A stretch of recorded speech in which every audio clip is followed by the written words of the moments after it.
ஸ்ரீமத் பாகவதம் 120ஆம் பகுதி.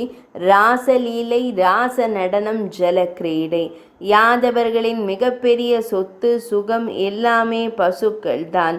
அந்த பசுக்கள் நல்ல ஆரோக்கியமாக இருந்தால்தான் யாதவ குலம் சிறப்பாக இருக்கும். பசுக்கள் திடகாத்திரமாக இருக்க வேண்டுமானால் தாவரச் செழுமையும் நல்ல நீர் வளமுமே அவசிய தேவை. இதை அளிப்பது மழை. மழைக்கு காரணம் வருணன். வருணன் போன்ற திசை பாலகர்களுக்கு தலைவன் தேவேந்திரன். எனவே யாதவர்கள் தேவேந்திரனை வழிபடுவது வழக்கம். ஆண்டிற்கு ஒரு முறை இந்திர விழா மிகுந்த கோலாகலமாக நடைபெறும்.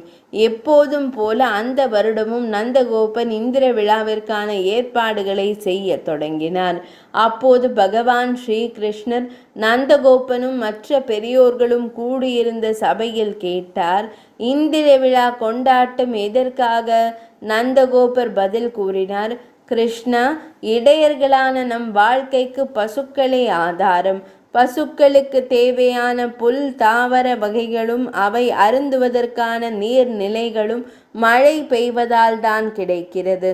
தவிர உணவு உட்கொள்ள தேவையான தானியங்கள் முதலியவையும் மழையினால்தான் விளைச்சல் அதிகரித்து நமக்கு கிடைக்கிறது.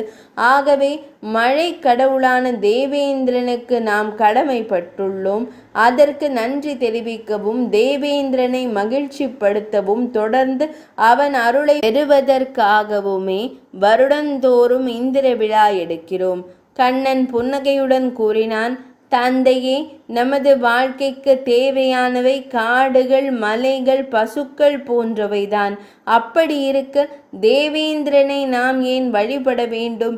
இதைவிட இந்த கோவர்த்தன மலைக்கு பூஜை செய்வோம், வழிபாடுகளை நடத்துவோம், யாகம் செய்து அந்த அக்னி தேவனை ஆராதிப்போம். இது என் யோசனை. பின்னர் பெரியவர்களின் விருப்பம் என்றான். பகவான் ஸ்ரீகிருஷ்ணன் ஒன்று கூறிவிட்டால் யார் அதற்கு மறுப்பு கூறப் போகிறார்கள்?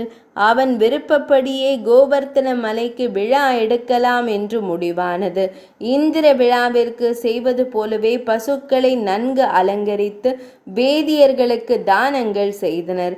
கோவர்த்தன மலைக்கு முன்பாக படையலிட்டு விதவிதமான சாத வகைகளையும் பலகாரங்களையும் படைத்தனர்.